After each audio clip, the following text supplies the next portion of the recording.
You are now tuned into Flipping the Birds, a Philly Sports Network podcast. What's going on, Eagles fans? Welcome one, welcome all to another episode of Flipping the Birds.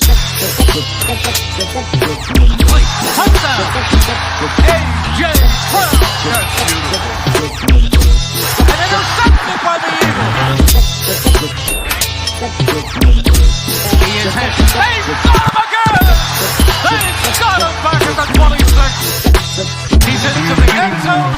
Touchdown, Eagles. Good morning. What's going on, Eagles fans? Welcome one, welcome all to another episode of Flipping the Birds.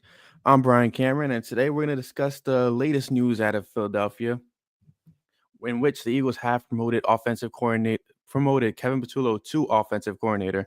And I know this is causing a bit of a stir within the Eagles community right now because of what happened with Brian Johnson, but this could actually be a beneficial promotion for a guy like Kevin Patullo, and there's various reasons as to why.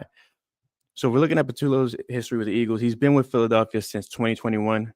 He's been Sirianni's right-hand man throughout that entire period. Kevin Patullo has been with Nick Sirianni since 2018, going back to Indianapolis days. And I feel like, what Kevin Patullo is to Nick Sirianni is exactly what Big Dom is to Howie Roseman.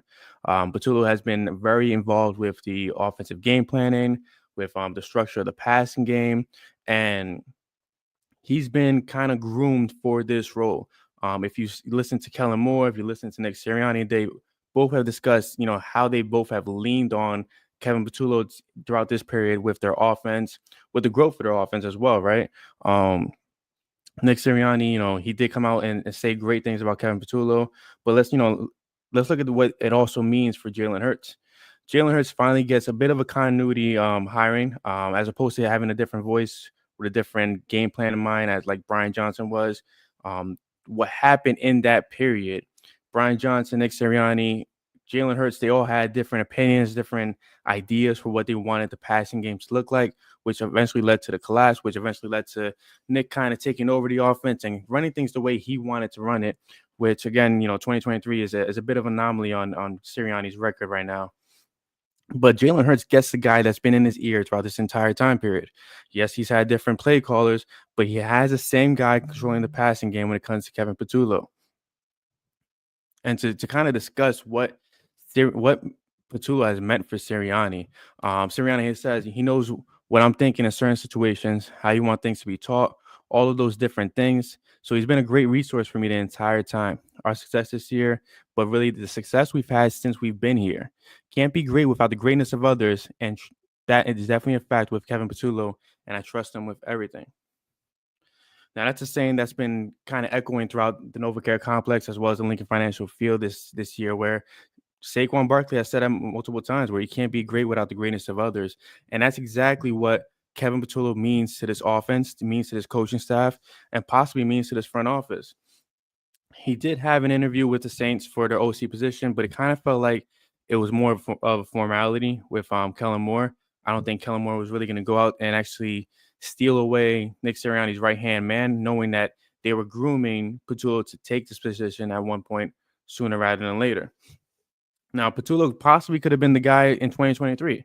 I don't know the ins and outs as what happened behind the scenes, where they leaned on Brian Johnson more than Patullo, but Brian Johnson did get the promotion. It did end up being a bit of like I said, an anomaly on Sirianni's resume. Brian Johnson's offense wasn't as consistent as in previous years with Shane Steichen, and even as in this year. Now, I know a lot of people are going to be asking, hey, like, why isn't the Eagles going for an outside voice? The passing game wasn't that great. The passing game wasn't that great because it didn't have to be that great this season. They didn't have to rely on A.J. Brown. They didn't have to rely on Devontae Smith or Dallas Goedert.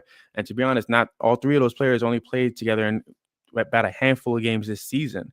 And you also didn't have a Saquon Barkley with this offense last year. You had DeAndre Swift, and you saw at times that they didn't want to heavily lean into the run game, and it could have been a trust factor. It could have been the fact that they didn't believe that DeAndre Swift could handle that kind of workload or be that versatile with them because he wasn't a great pass blocker. Saquon Barkley, when he signed with the Eagles, one of the big things that I feel like, was touted was his pass blocking ability. as opposed to, in inclusion with his leadership, his running style, and he's just a generational talent to begin with. But the passing game, like I said, it didn't have to be overpowering this year.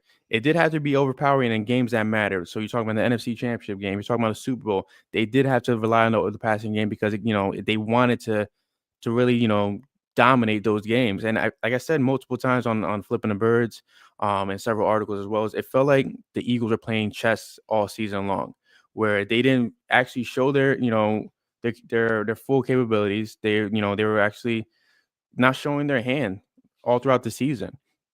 The offense, they relied heavily on Saquon Barkley, and the numbers show for it. Last season, they passed for about 3,800 yards, and this season, they passed for about 3,100 yards. But last season, they rushed for about 1,200, I think it's 1,200 to 1,300 yards. And in this season, obviously, with the addition of Saquon Barkley, they rushed for about 3,000 yards, which is a huge difference. And it just shows that you don't have to be passing all the time with this kind of talent on your offense. With Kevin Patullo around, the Eagles have ranked in the top 10 in the offense in 3 out of the 4 seasons. The one season that there was that they were not ranked in the top 10, they were ranked in the top 15. They were actually ranked 12th overall in offense, and that was in Sirianni's first season with the team. So Patullo is going to, provide the consistency needed that you want to see it in this Eagles organization. One thing that I feel like is an advantage that not too many people are looking at is the hiring Patullo actually means that you may have a coordinator with Jalen Hurts for the next 2 to 3 seasons. It's not a guarantee that a guy like Kevin Patullo is going to make such a name for himself in his first season that he's going to guarantee himself a coaching spot next year. He's not Kellen Moore. He's not Shane Steichen. Those guys were well-traveled, well-versed, well-known within the league. Kevin Patullo is a bit of an anomaly right now. He had a stint with the Jets, he had a stint with the Colts, and now the Eagles. He's been successful for the most part wherever he's gone. My understanding is that he's very, very well versed with the RPO game. He's very well versed with every single aspect of the Eagles offense. And for a guy like Kellen Moore to come out and say, yeah, I leaned heavily on Kevin Patullo, on Jeff Stoutland to make sure that we were all in sync. It speaks volumes as to what Nick Sirianni is building within the culture of this team at the moment. Let's see. Give me 1 second. I just want to pull this up. So while this is going to be Jalen Hurts' 5th play caller in his NFL career, I think it's his 10th play caller in his actual entire NFL and collegiate career, it's gonna, I think this speaks volumes to who Jalen Hurts is, and what a lot of people are ignoring out there. A lot of people are saying that he's not Patrick Mahomes, that he's not Jalen Hurts, that he's not Lamar Jackson. My apologies. He's not a Justin Herbert, but Jalen Hurts has been able to be consistent with inconsistencies around him. You had the turmoil with Brian Johnson, Sean Desai, Matt Patricia going on in 2023, and Jalen Hurts was able to still provide the numbers needed to be second in MVP voting. I think it was like more than midway through the season. In 2022, he was second in MVP voting as well, and that was the last year with Shane Steichen. The year prior, he had Shane Steichen. He was doing very well as well. His rookie season, in only 4 games, I feel like he amazed a lot of people with his efforts, a lot of people with his talents. He surprised a lot of people when they were considering him to be another Taysom Hill. He showed that he could be a lot more than that. I mean, he could actually be a franchise quarterback. So this promotion is going to be, I think, a great influence on Jalen Hurts. I think it gives Jalen Hurts more of a voice within the offensive play calling, within the game planning. I think, with this team having a year under their belt where they relied heavily on the running game, and now they're going to go into a season as the defending Super Bowl champs. They'll be going into a season now where things will actually be more prepared, if that makes sense. When the Eagles started the season, they were relying on the pass game. They were very inconsistent with what they wanted their identity to be. And right during the bye week, Jalen Hurts, Kevin Patullo, Nick Sirianni, Kellen Moore, the entire offensive staff, they sat together, as well as the offensive line. They all sat together. They discussed what they needed to do and what they wanted to do. Everybody pitched for the team to rely on Saquon Barkley's running ability, to rely on him to provide more consistency in that aspect, And to be honest, the passing game took a backseat to a very, very good run game. And it's not a bad thing. But now going into this season, you're not asking the team to make a change in the middle of the season or in the beginning of the season. They're going to be, going into training camp with the idea like, hey, we're a run first team. Let's build the pass game around that. Let's add in a little play action. Let's get a little creative with the RPOs. I don't know if the tush push is still going to be around. It should. I don't see what the big issue is with it. It seems like only opposing teams that fan bases that lose to the tush push, and they're crying about it. But if it is around, it is around, right? But you have now a continuity where it's like Saquon's going to be here for the next 2 to 3 seasons. Jalen's here for life. AJ Brown's here for the next 3 or 4 years. Devontae Smith as well. You have Lane Johnson. You have the offensive line. I think the only question mark right now is Mekhi Becton. Does Mekhi Becton take a bit of a hometown discount to stay within the brotherhood that he kind of grew in this season? When speaking to Mekhi Becton in the locker room, he bought into the culture of this team, of this offensive line, and it's you could just see on his face how much fun he was having with football again. So I feel like if they keep Becton in there, and they don't replace much on the offensive line.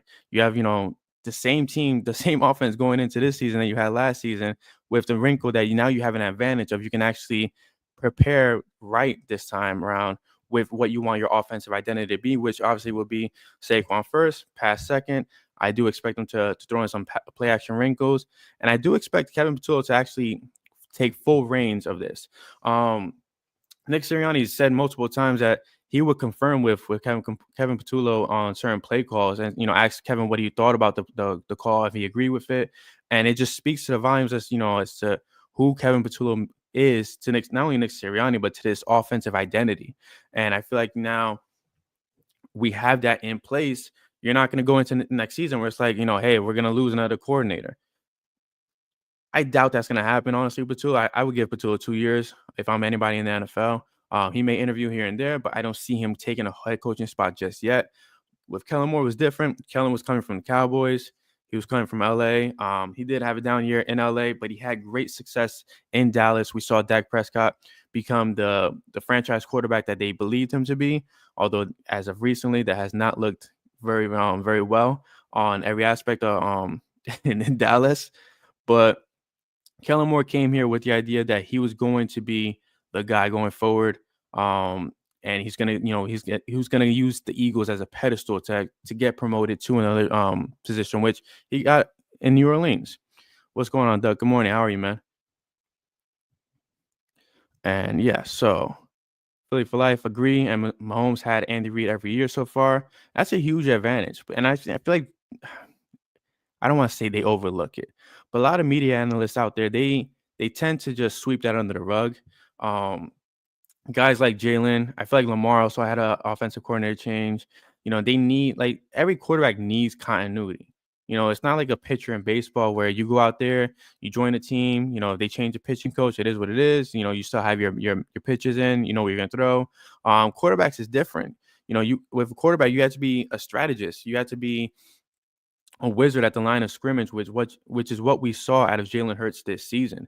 You could see it against the Kansas City Chiefs in the Super Bowl, where he was manipulating the defense. Like, he's gotten to the level where at the line of scrimmage, Jalen Hurts is playing full-on Madden, and he's doing his own thing, which is why I'm very, very optimistic about this promotion, because it makes all the sense in the world that not only are you giving a bit of a support system to Nick Sirianni, but you're also providing that same support system to Jalen Hurts. And now you have the three guys that have been with each other since 2021 running the offense completely together, nobody else in between it. I know that they need to fill in the pass game coordinator role, which I believe Parks Frazier is up for that position. I think Tom Pelissero tweeted out yesterday that the Eagles are going with him, although it has not been officially announced. And let's see what Doug has to say about Patullo. Glad you're doing well, Doug. He says, I think Patullo would do fine as OC, but I am concerned with him not calling Sirianni on some of his worst qualities, which ironically is the opposite. So I was reading an article, and I don't know if it was from John McMullen or Tim McManus from ESPN, but it seemed like Patullo actually was the one calling out Nick Sirianni for his asshole tendencies, according to the article. So Patullo it seems like he's a guy that keeps Nick Sirianni, similar to the beard from Ted Lasso. If you guys watched that show, where the beard was the guy that keep Ted Lasso on his toes, make sure that he was aware of everything going on. Which is why I feel like this is Nick Sirianni's version of Big Dom, except this. Sorry for my Siri. It's his version of Big Dom because Patullo's not only, he's not only been a pass game coordinator, he was the associate head coach. So he was very, very involved in every aspect of Nick Sirianni's day from beginning to end. On game days, he was very involved with the play calling as well. So, again, Kellen Moore and Nick Sirianni leaning on him during game days. It's bigger than what happened I feel like with Brian Johnson. Brian Johnson wasn't really groomed in that system of Nick Sirianni. When we all heard about the announcement of Brian Johnson being promoted, we expected a different wrinkle in his offense. We expected a more Hurts version of an offense. And I feel like we all expected a passing game to really take off because, hey, it's A.J. Brown, Devontae Smith, and Dallas Goedert.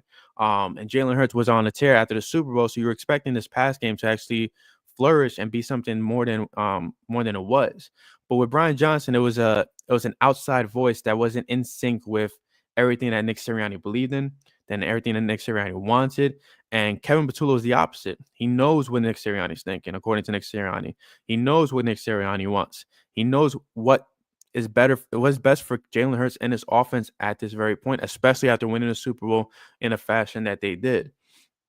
When you beat the defending champs that are going for a 3-peat 40-22, I don't give a damn about Super Bowl fatigue because I truly don't believe that exists.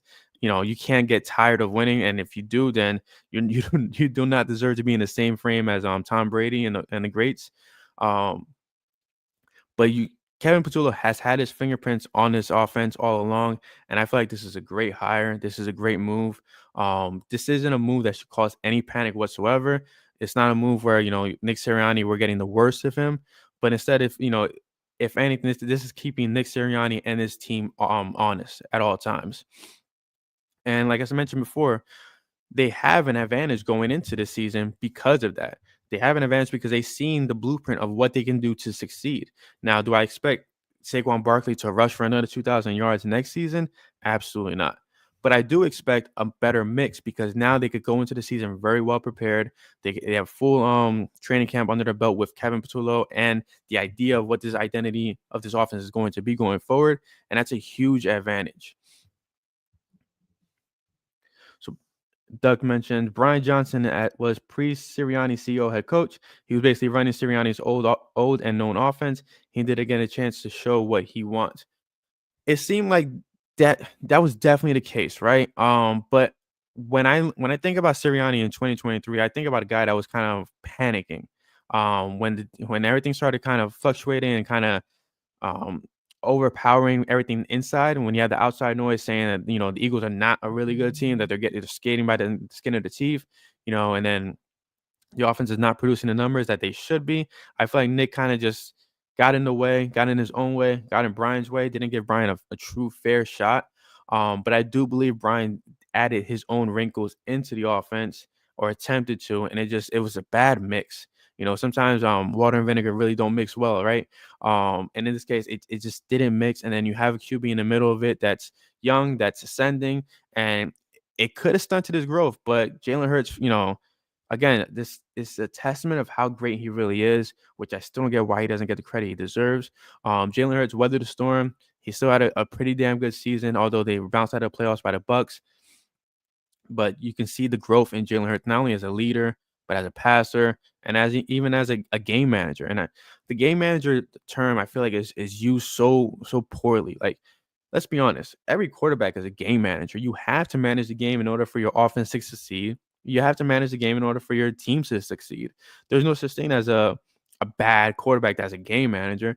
Peyton Manning was a game manager. Tom Brady was a game manager. These guys that were at the line of scrimmage, audibling, changing the plays, reading the defense, like these guys were elite quarterbacks because they were elite game managers.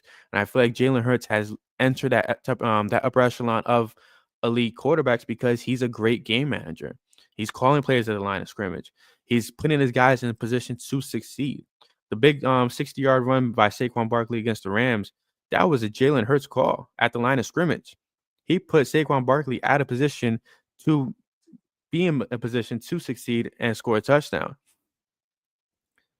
And then, so Duck, yeah, I can get that. Sometimes you want that outside voice so you don't fall into a vacuum. I completely understand that. I think that's why they're going a different route, and I think the strategy is bringing a guy like Parks Frazier as pass game coordinator, adding a little wrinkle to it. I think Parks only like 33 years old, if I'm not mistaken. So a young voice in that locker room. It's gonna be, I'm not saying it's going to be an elite offense, but what I am saying is going to be a consistent offense. Like I said, they were top 10 in the league in 3 out of the last 4 seasons. In that first season with Sirianni, they were 12th in offense in the league, which is still not bad. Kevin Patullo is not an outside voice, but I feel like he's an honest voice. He's a guy that's going to, keep Sirianni in line. He's a guy that's going to keep the offense in line.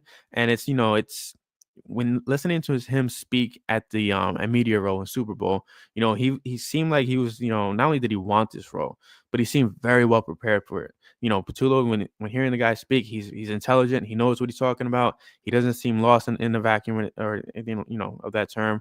But it just seems like he's more than prepared for this role.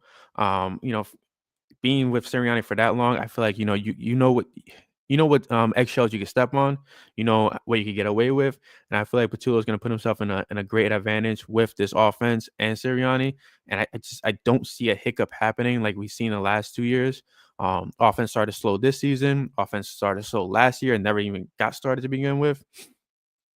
But I feel like this will be a good hiring. Like I mentioned, if Parks Frazier is going to be the pass game coordinator, maybe you bring another outside voice as a QB coach. Bring in like a Josh McCown. I know Frank Reich has been thrown out around there. There's a lot of good names out there that you could bring in as an outside voice to be the QB coach. But one way or another, I think it's a good system that they have going because if Parks Frazier ends up developing well under Patullo and Patullo gets hired after 2 years, you just promote Parks Frazier and you bring in an outside voice to be the pass game coordinator as opposed to being the guy in Jalen's ear. So let's see what else we have in the comments, Doug. But with an actual game manager, it is about decreasing mistakes and keeping the ball safe. Hurts is getting to the point where he's seeing things that he didn't just a year ago. I 100% agree. And I feel like that's such an aspect that's lost when it comes to QB play. Like people think quarterbacks need to play like Brett Favre or, Aaron Rodgers, just, gunslinging and doing things on their own. It's not about always being on improv. It's about being smart, being intelligent, doing things that, will put your team in a position to succeed. And it's about playing chess, not checkers. And Hurts was elite at that this season. Like John Carlos mentions in the comment, the check on Devontae for that touchdown as well. Like he put his guys in position to succeed. There was one play where he threw a deep pass. It was a curl route to AJ Brown, and he put Devontae Smith in motion.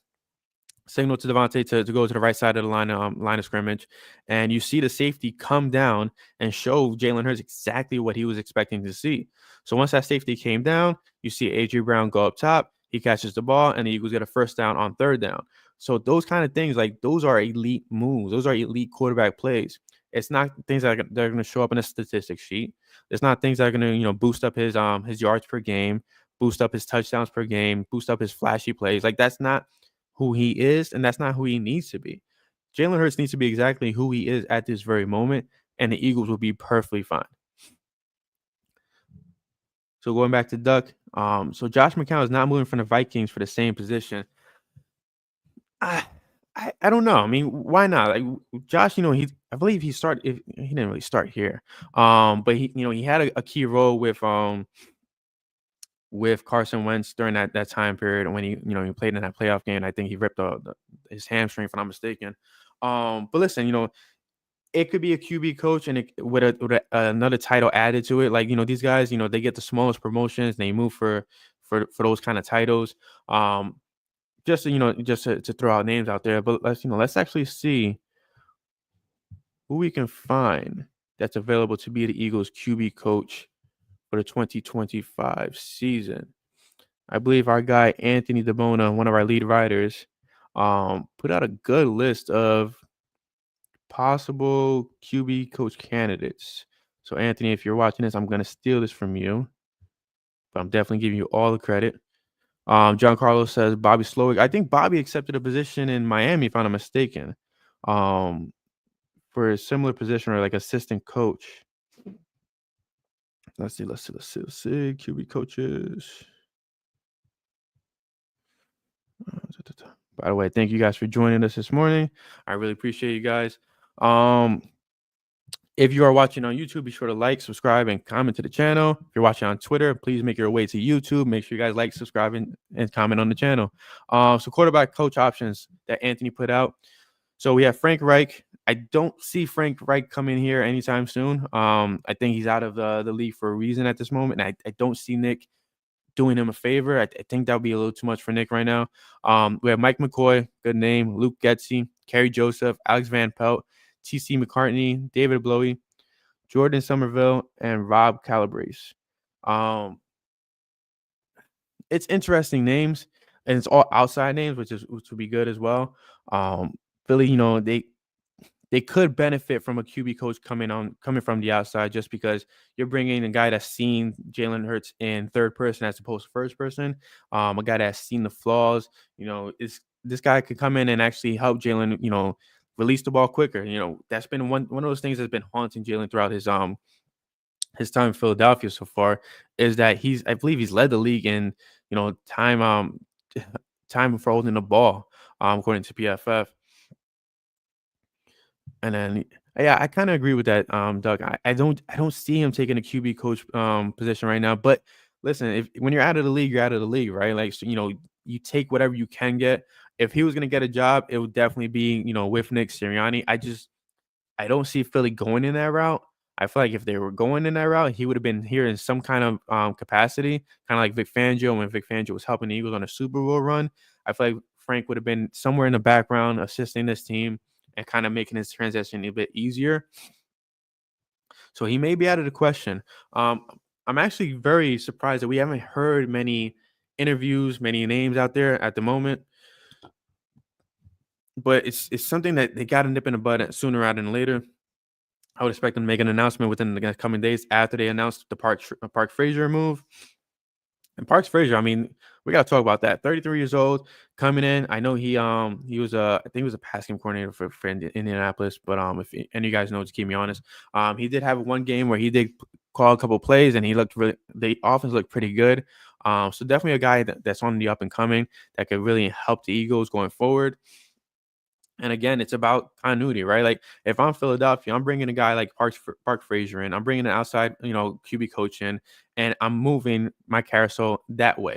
Where it's like if Kevin Patullo gets promoted, Parks gets promoted to OC, QB coach moves to pass game coordinator. We get a new QB coach.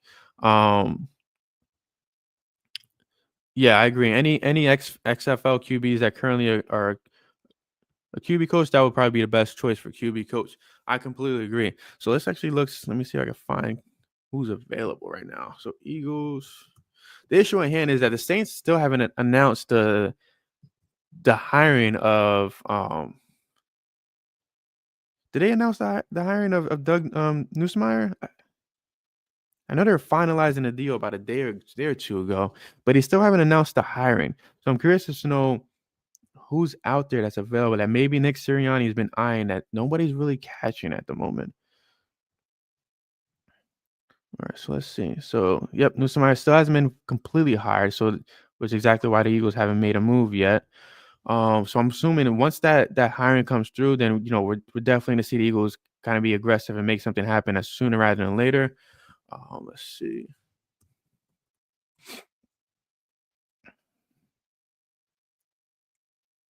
But yeah, while I look for this, how are you guys feeling about the Patullo hiring? Do you guys feel confident, or are you guys kind of having PTSD with the Brian Johnson hiring from back then? Like I explained earlier, I feel like this is complete opposite to that. Patullo has been groomed for this. He's been under the wing with Nick Sirianni, and on top of that, he's been Nick Sirianni's most honest advocate in the building. We could definitely say that. I think that's the best way to say it. Let's see. Yeah, I'm not seeing anything for QB coaches at the moment. Just a lot of Patullo and Parks Frazier stuff.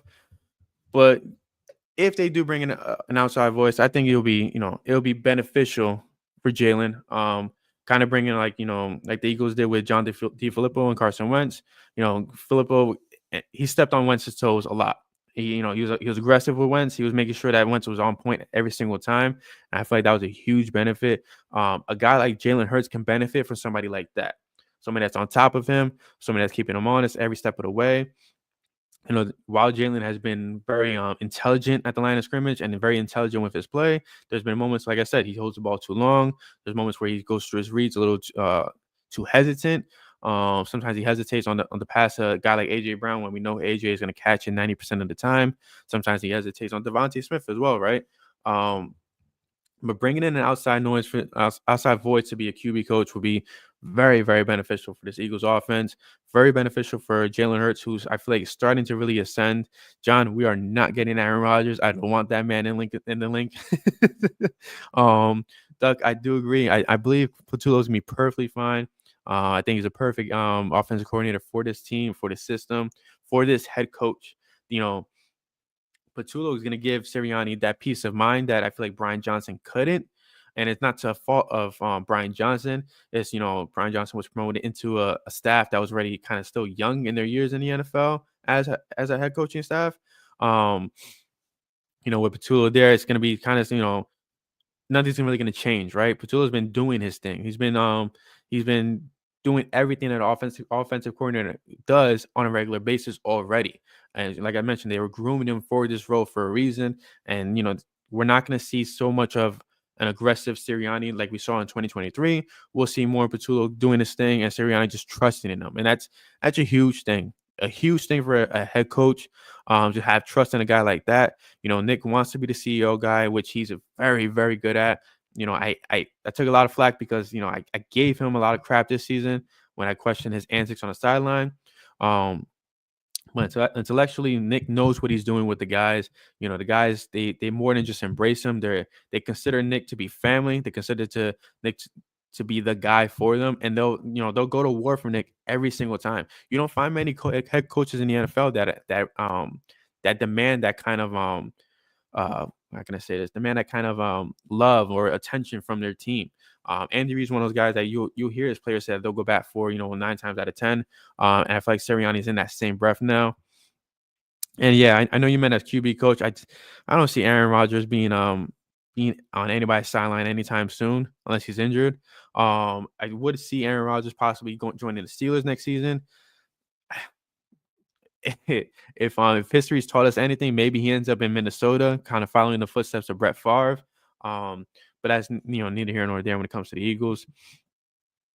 Doug, so I don't want that.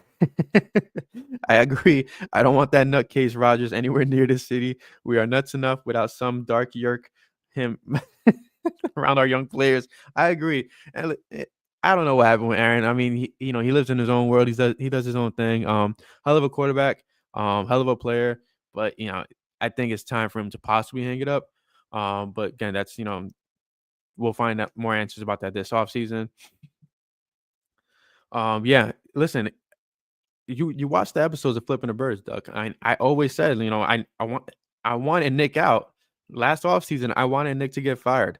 Beginning of the season, I was saying why he should have gotten fired. And then after week 5, it was kind of like, I like the fact that Nick went to the background. Nick didn't allow the media to really define him anymore. And that was my main thing with Nick. I didn't want Nick to fall into a place where the media was defining who he was as a person and as a head coach. From the moment that he brought his kid to the podium, that became a big story, right? Nick shaves his head, that becomes a big story. Nick, the gardening stuff, big story, right? But that's because Nick was letting people into a piece of his life. And the moment after after I think it was like after week 5, maybe, when he started coming to the podium and being direct with everything, he didn't give anybody a piece of his life anymore. He was about his business, and he understood, like, within the confines of the locker room, that's his family. The front office, that's his family. But as far as anybody outside the locker room, it's all questionable. Media is going to do what media does best. They're going to look out for themselves and put out the best story to put their outlet in a better position to succeed, right? And Nick was giving them way too much than he should have. But I respect what Nick did. I respect the fact that he took the back seat to to his team. He took the back seat to to what he was giving the media. And he's been very direct. He's been very stern with everything he's saying lately. I'm pretty sure after the Super Bowl win, he'll kind of loosen up a little bit more. But I 1,000 respect the fact that Nick was able to take the back seat from the offense. He wasn't calling plays. He was there for his guys, and you see moments where there was a Jordan Mailata article that came out where Jordan was saying like Nick was kind of like like he was family, like he was asking about his family. He was there for his family. CJ Gardner Johnson, after the NFC Championship, he hugged Nick in full tears. Like you saw Darius Slay, Devontae Smith, AJ Brown throw when the Gator was throwing on Nick hugged those guys like they were family, and that's hard to find in the NFL.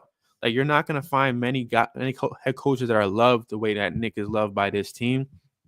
Bill Belichick was loved, but not loved like the way Nick is loved. Andy Reid is loved the way like Nick is loved. Some coaches are out there for themselves and are not really team friendly per se. They want to keep their reputation intact. And they want to make sure that nobody ruins their reputation. And Nick, I respect Nick for not giving a damn about that. And that's Philly, right? That's the end of the day, like this is a family, and this is why they won the way they won.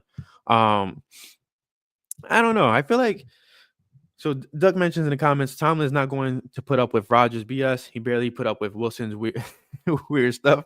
I don't know, because Tomlin praised Russell Wilson a lot after certain games, and it seemed like he was hell bent on making sure that Russell Wilson was going to start one way or another. I wouldn't put it past Tomlin to go for a guy like Aaron Rodgers, and it's not even an ego thing, but it's just like, why? Like Thomas seems like the guy. Like, why not? Why can't I do it? I don't think this is beneficial for the Steelers. I don't think it's a good move for the Steelers, unless you get Devontae Adams to follow him. But again, like that's not even the link that it once was. Like that connection is not AJ Brown, Jalen Hurts connection, or any other tandem for that matter.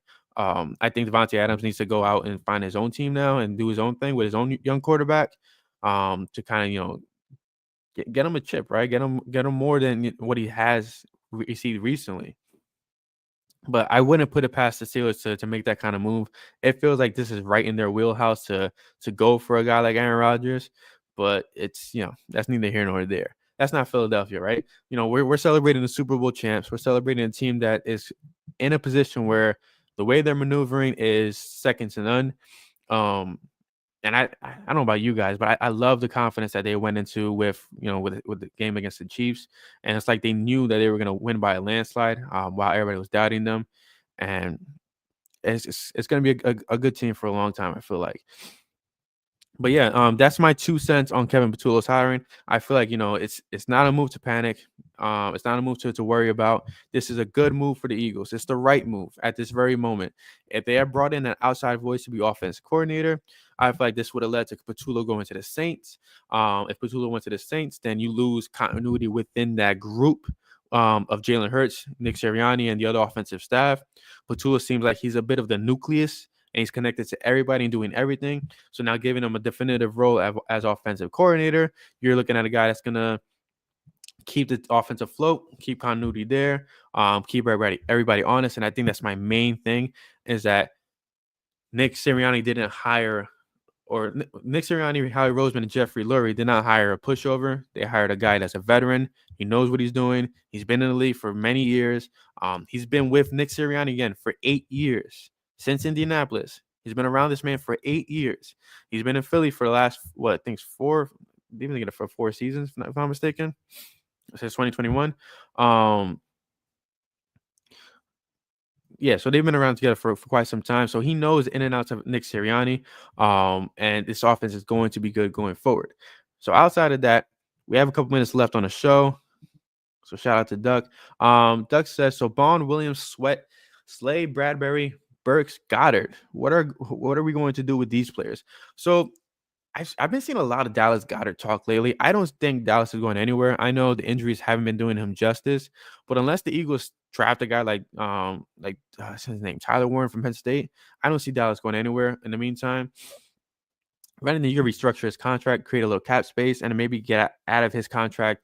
I think his contract is out next season, if I'm not mistaken, but maybe push it out, for another year or two. Oren Burks, I wouldn't doubt his return. You get him on a cheap contract, and so Goddard is due $13 million. Yeah, so if the Eagles are going to move from a guy like Goddard, you had to have a great plan in place, and I don't know. I mean, they're picking 32nd overall in the first round.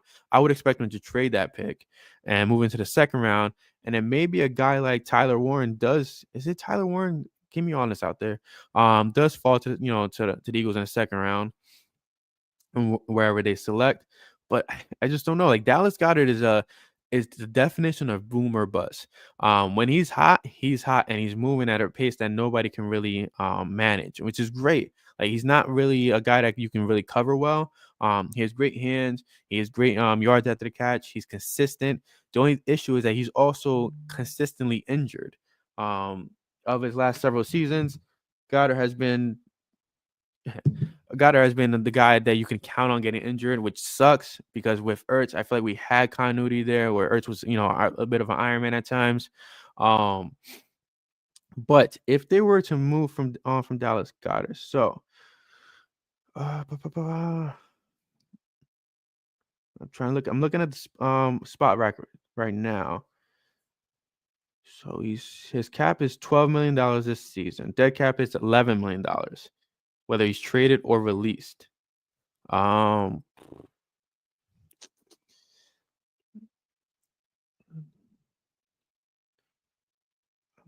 you convert it? I don't know. I mean, it's a tricky move with Dallas. I mean, you're paying $13 million for a playmaker tight end. You're not paying $13 million for a tight end that's just a blocker, right? Dallas does it all. And he's an integral part of this offense going forward. I don't see them moving on from him. I know he's 30 years old. I would let his contract run out, honestly, and just deal with that as opposed to dealing with $11 million in a dead cap hit. I wouldn't put it past Howie Roseman to extend him, add a couple of void years to a new contract, and to give themselves a better out after this season or next. It makes all the sense in the world. I still feel like Dallas hasn't reached his prime just yet. He's still just as good because how little he's played throughout the last several years. Darius Slay is my big wild card because I don't want to see Darius Slay playing anywhere else. I feel like Darius Slay has played an integral role with Quinyon Mitchell and Cooper DeJean, and I would like another year of that for Quinyon Mitchell and Cooper DeJean. Sophomore seasons. It's called the sophomore slump for a reason, right? Like these guys, you don't want to see them take a step back. You don't want them to be the guys in that secondary just yet, the leaders in that secondary. I think extending Darius Slay for at least one more year. Right now he's expected to get paid $13.7 million. He has a dead cap hit of $22 million if he's released or traded.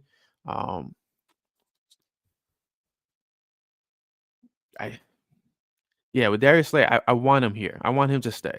Again, what I want is, falls on deaf ears. They're not going to do off what I want and what I need them to do.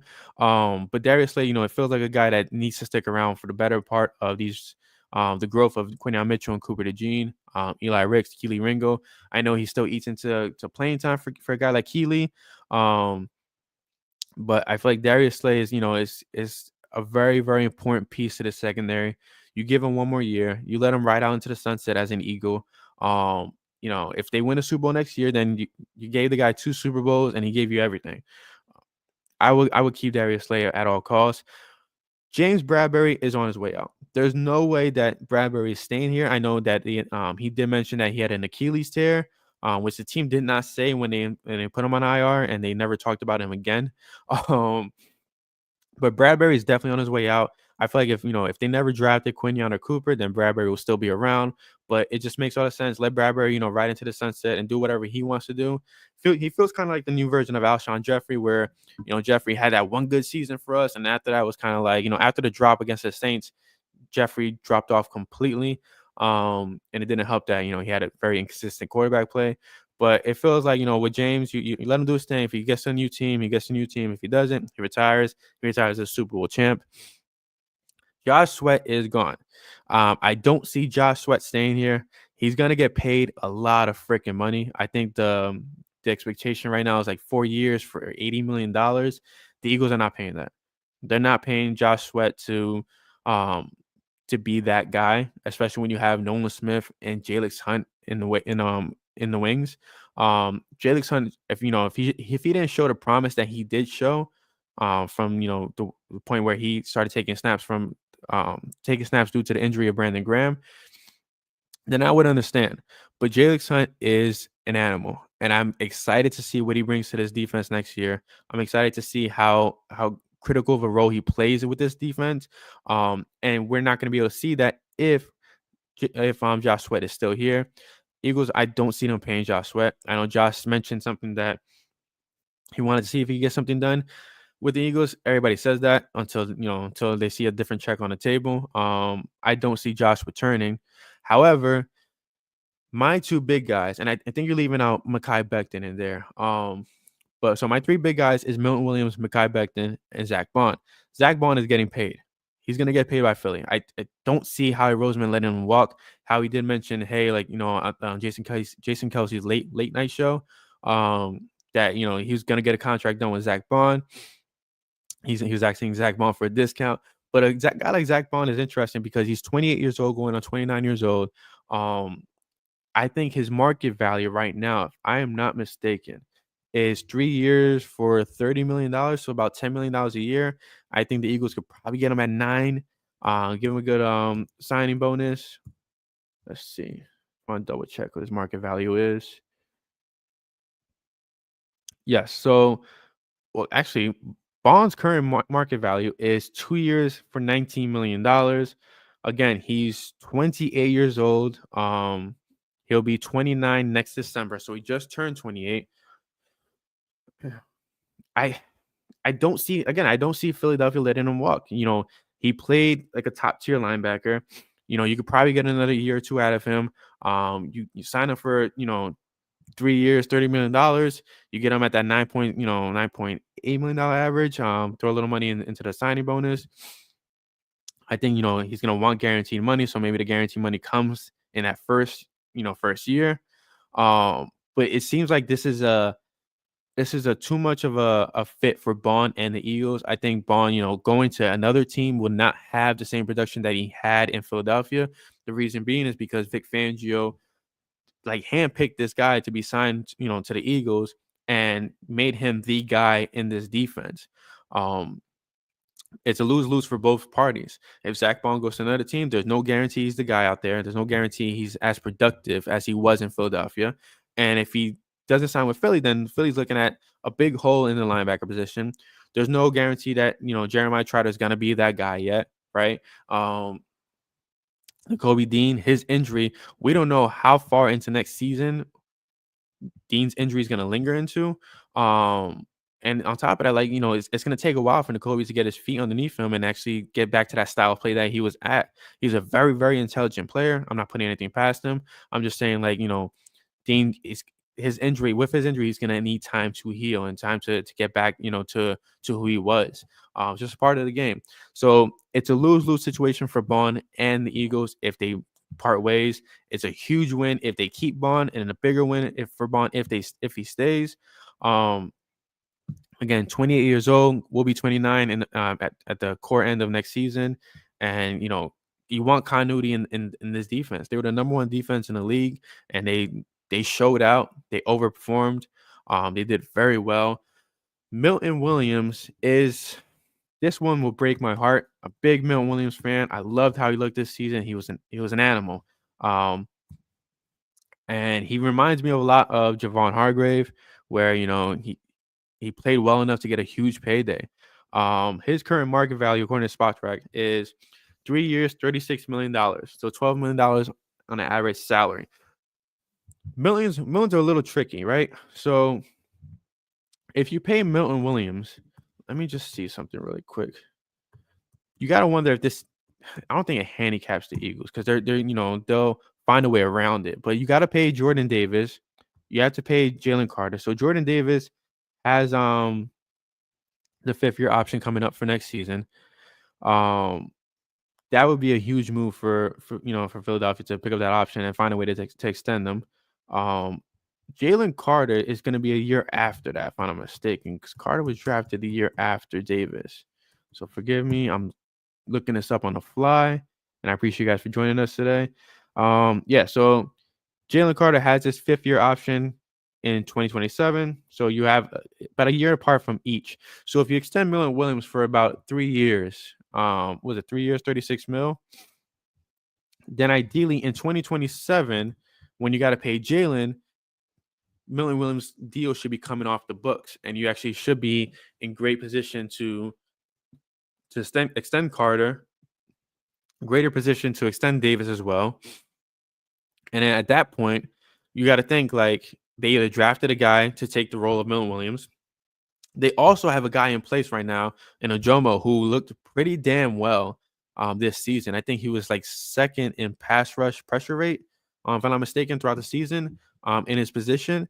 And if they move on from Milton Williams and they settle for, only signing Mekhi Becton and Zach Bond, the Eagles are going to be good one way or another. I will miss the production of Milton Williams because, again, I feel like, he hit his breakout, he hit his prime, and he was just nasty out there. And he fit Jordan Davis and Jalen Carter very well.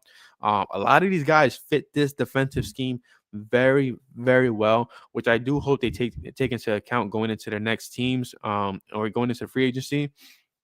Because just because you succeeded in one scheme, I know there's a lot of clones out there. You have the Jonathan Gannon style. You have Sean Desai somewhere out there. You have a lot of disciples of Vic Fangio. But these guys are not doing things that Vic Fangio is doing right now. Like Vic Fangio, I feel like, not a lot is given to him, but he switched up a lot to fit this core defense, to fit this young group of defenders, and to put them in position to succeed in 2024. Granted, they were the number one defense. Sorry about that. They were the number one defense in the NFL for a reason, right? Like Vic Fangio was the perfect puppeteer for this defense. And I do hope that, a lot of guys take that into account. I know guys want to get paid. I know Philly doesn't have all the money in the world,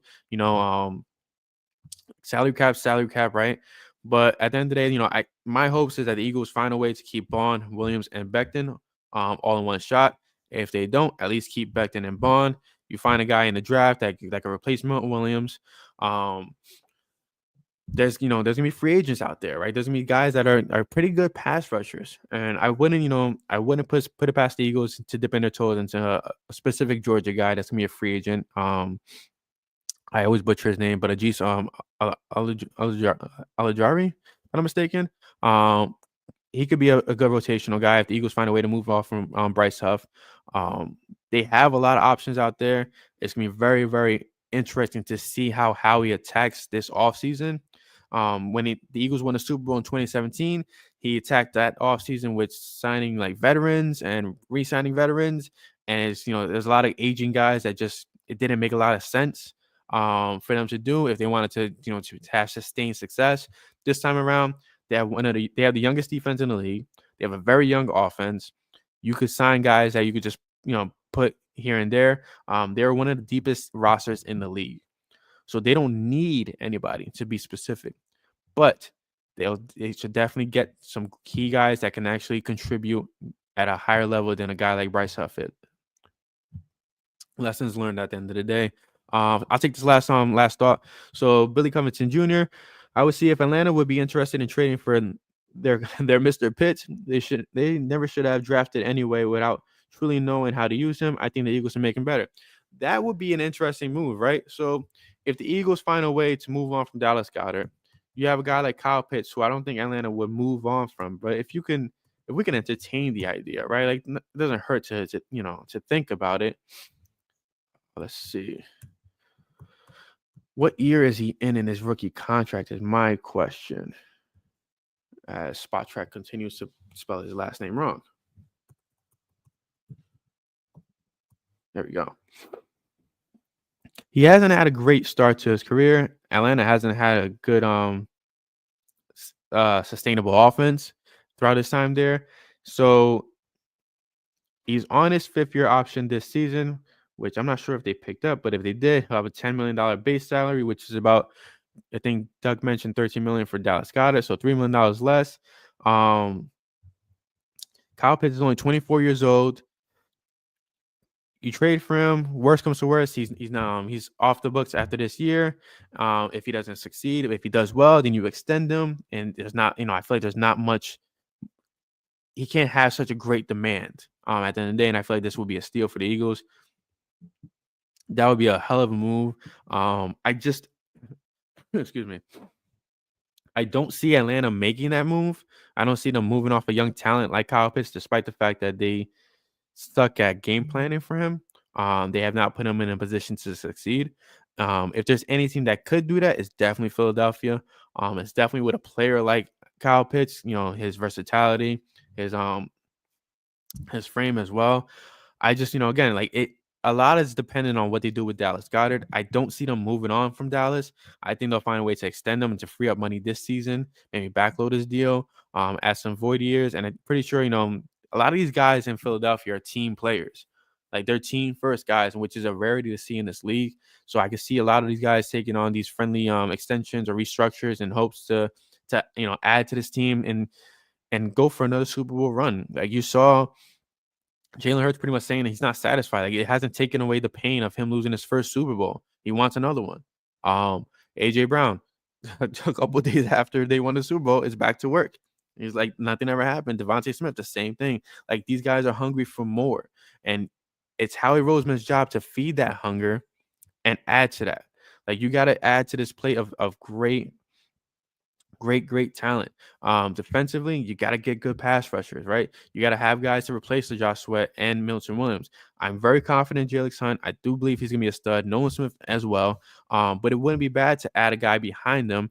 Find a way to move off of Bryce Huff's contract because he just doesn't fit whatsoever. If you move off his contract, then you have the flexibility to make moves as needed. I know a lot of people have that dream scenario where the Eagles trade for Myles Garrett. I'm right there with you guys. Howie Roseman has said I think an interview with Jason Kelsey where he's told every GM in the league, like, guys, like, don't think I won't pay for what you want. Bring me the deal. I don't want to see, a player get traded that you never included me on. Like, bring me the offer, and I'll tell you if I want to pay it or not. Like, I'm going to pay more than likely because I want to win. Like, Howie Roseman is very relentless, but he's also very intelligent, and he's shown that after the mistakes from Jalen Reagor, the drafting of Jalen Reagor, a couple of bad signings here and there. Like he's learned from his mistakes, and he's put himself in a position where he knows what he needs to do to provide sustained success for Philadelphia going forward. And I would expect nothing less, whether that's trading for Myles Garrett, whether that's trading for another pass rusher in the league, or signing a guy like Ajis, or trading away Bryce Huff. Like, they're going to do moves to put this team in position to succeed. I think the benefit that they have and the advantage that they have right now is that they have a very, very young nucleus, and they can build off that. And they have a very, very deep roster. So let's take the last question. I know I said last question like 3 times, but I promise you the last one because we're about to reach the hour mark. Billy Covington Jr., what do you think they might do with cornerback Isaiah Rodgers?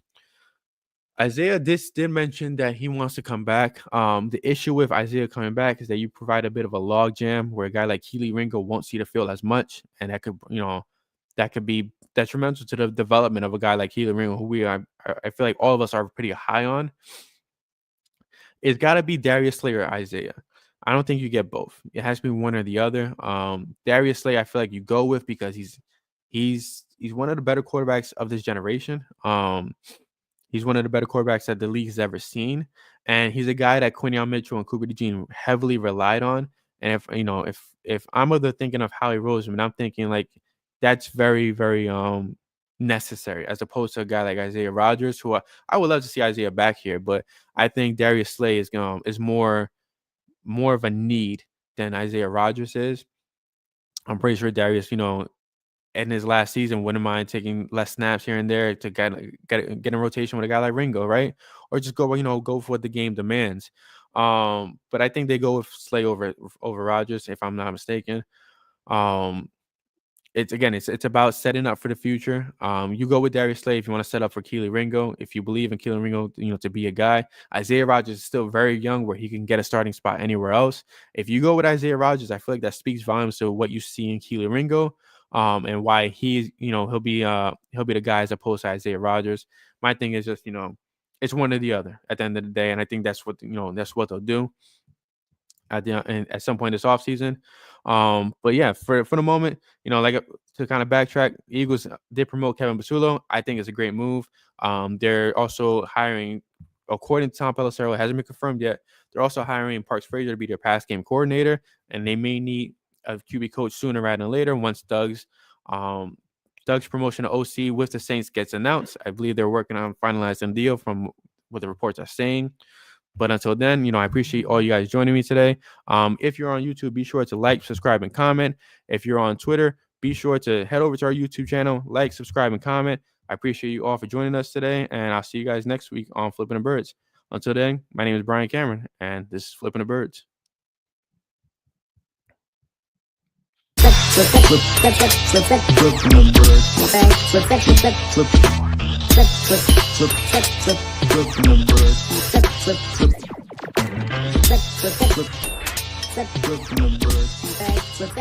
Flip.